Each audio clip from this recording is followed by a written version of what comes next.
question qu'on doit répondre par yes ou non.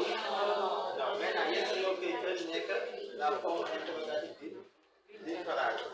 Maintenant, si vous ici, comme par exemple, on a she is a doctor.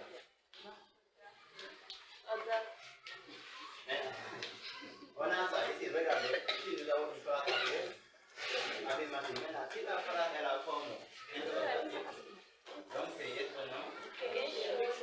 Ici, maintenant, donc l'utilité de yes ou non, c'est aussi vérifié. Voilà,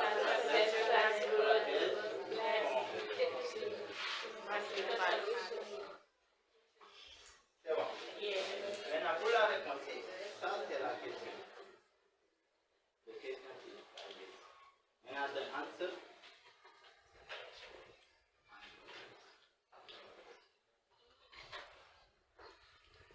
Now this is the answer we have. Après yes, on aura yes plus subject plus auxiliary.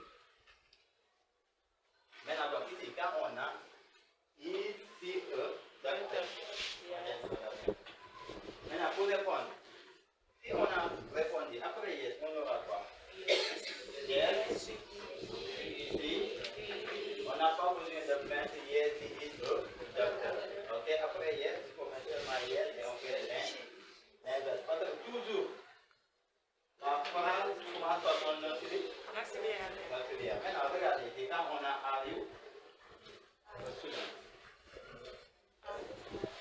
maintenant, donc, si le si et you pour répondre, on aura quoi? Donc, on aura yes, I am. No, I am. No, I am not. Donc, do you go?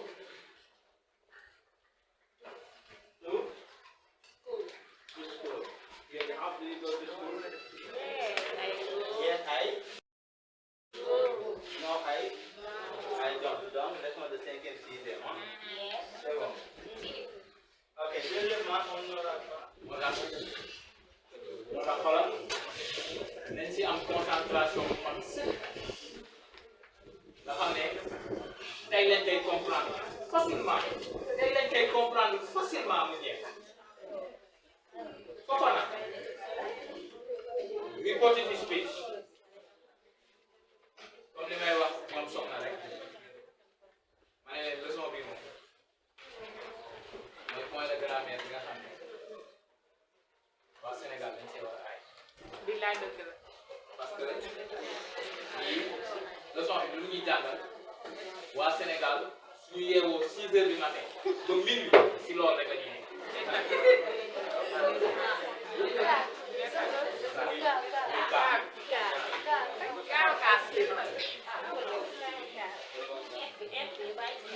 donc reporting speech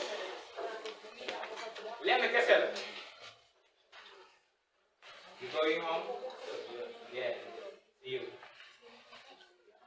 Reporting speech. Lenn kese la. mooy wax nettali wax jàmm lu la nit wax mantulaay nga dem ko xam. léegi nag pour nga mën a kaa bu jaar yoon. waaw pour nga mën a nettali waxu jàmbur nga nettali ko mu jaar yoon. ñaari mbir ngay bàyyi dafa am lu ñuy tuddee introductif. Je vous demande une forte concentration. dafa am lu ñuy tuddee introductif sentence. am lu ñuy tuddee main verb. kii mooy lépp. parce que booy reporté bala ngay jël sa bic di bind lenn ngay njëkk a bàyyi xel le main verb parce que le main verb joue un rôle important dans le reporting. main verb bi mooy lan main verb bi c'est le verbe de la phrase introductive. phrase introductive bi mooy ban phrase c'est cette petite phrase là qu'on te donne qui commence le reporting. xam nga saa yu ñu joxee phrase ne la reporté ko. dinañ la si bëgg a dem phrase bu ndaw ubbil la reporting ne la ay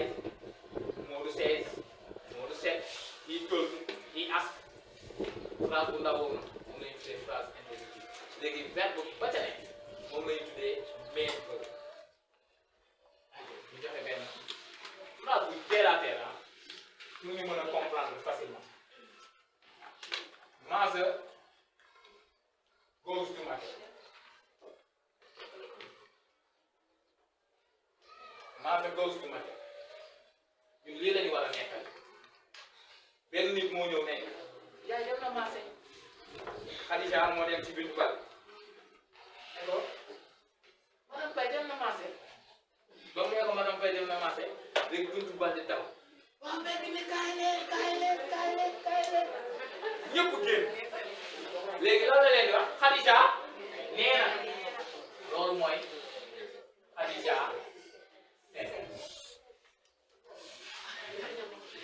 léegi phrase bii nag phrase bu ndaw bi war a moom la ñuy tuddee phrase introductive léegi ci biir phrase introductive bi nii verbe ba ca ne fànn moom la ñuy tuddee main verb kon ana main verb bi lii mooy main verb bi wala lii mooy main verb seet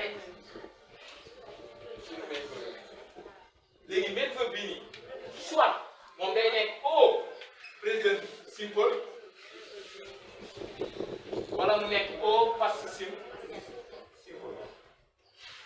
main verb bi ñaari temps yi lay nekk soit day nekk au présent simple wala mu nekk au passé simple léegi su nekkee au présent simple dafa am lu muy wax ak yow boo xoolee main verb bi c'est-à-dire bala ngay reporter da ngay xool main verb bi ba pare nañu xool main verb bi ana main verb bi ana main verb bi ana main verb bi main verb baa ngi mentionné quel est le temps de ce main verb le 7 c'est quel temps passé simple. Donc ici le main verb est au passé simple.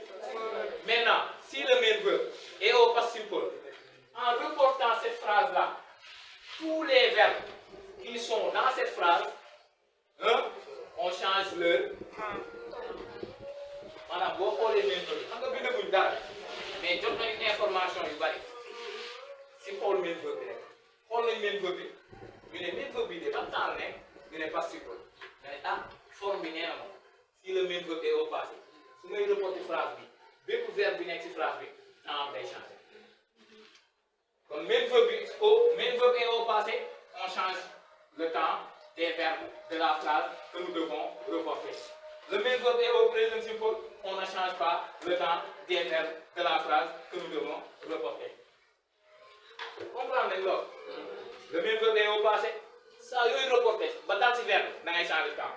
Le main verb est au présent simple saa yooyu reporté ba daal ci verbe doo changer temps fii kon ñun bu ñuy reporté dañoo war a changer temps wala war ñu changer temps parce que le main verb est au passé léegi comme dama war a changer ban temps laa war a utiliser lu tax kan moo ma ko wax kan moo ma ko wax main verb bi moo ma ko wax wala kii moo ma ko wax main verb bi waxuma ko main verb bi waxuma ko Mantulaay main verb bi waxuma ko hey main verb bi jàpp main verb bi xam nga lan la seetal yow da ngay changé doo changé mais bu moom moo lay wax booy changé ban temps nga war a utiliser xam nga kan moo lay wax booy changé ban temps nga war a utiliser verbe bi nga war a changé ak benn tableau bi ne la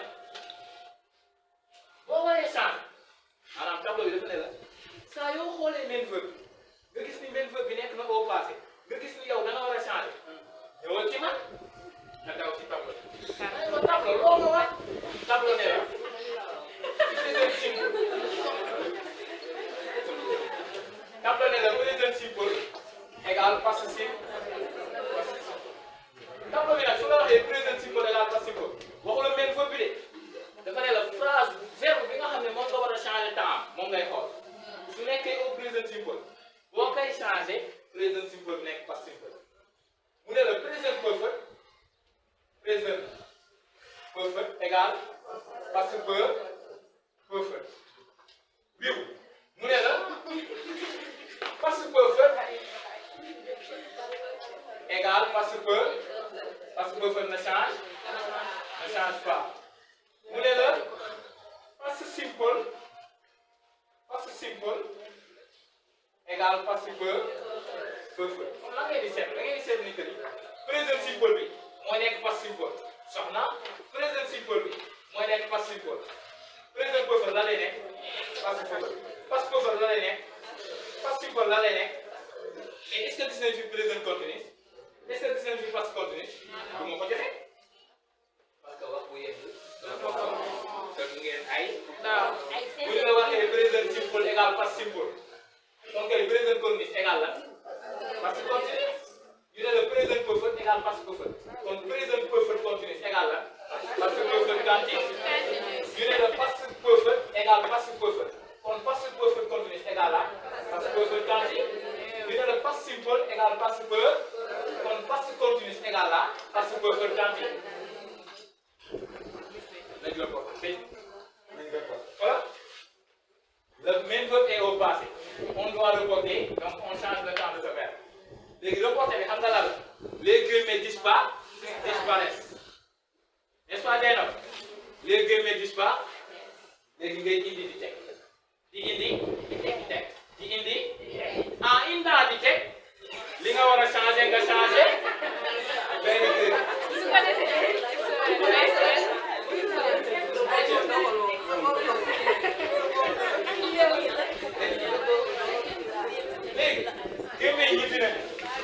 gémmee ñibbi nañ lan la ñu war a def di kon mais phrase bi est-ce que question la est-ce que phrase impérative la est-ce que phrase interrogative la non c'est une phrase simple statement léegi da nga naan Khadija c'est ça après nga commencé ko nga bind maa nga dañuy indi di teg lan la ñu war a indi verbe nga delluwaat nee na verbe bi dama war a changer nga xool verbe bi moo war a changer ban temps la nekk présent nga daw ci table présent simple égal la boo koy wàccee nga def man la lay wax manger went to ma bu fekkoon fii went la ñu am went dañ ko war a changer lan lañ went lan la passé tableau bi lan la ñuy wax égal parce que kon lan la ñuy wax manger parce que lan la ñuy wax manger à deux bon the same item take your computer example your computer ñu ne ñu nañu reporter phrase bi he told me cette phrase là cette phrase là c'est une phrase waa ko ci kaw c'est une phrase impérative qu'est-ce qui nous montre que la phrase est impérative parce que la phrase n'a pas de ça commence par un donc la phrase est impérative donc là on nous demande de reporter une phrase impérative reporter une phrase impérative fii ñu doon def sax ñu fa def sax xam nga lan lañ fay def tout les phrases impératives après phrase introductive bii nii noo def sax et tout ngay donc he told me tout léegi ñu war a jëli di teg ñu jëli lan la ñuy jëli tey mais le même verbe est au bas kon dañoo war a changer temps bi mais est-ce que mën nañu ko changer lu tax parce que tout plus le verbe égal kon soo nee tout rek changement mënatu fa da ngay jël verbe rek tout tey après ñu war a indi lan teg day lan la ñuy bind yoo lan la ñuy bind yoo lan la ñuy bind ndax ñu bind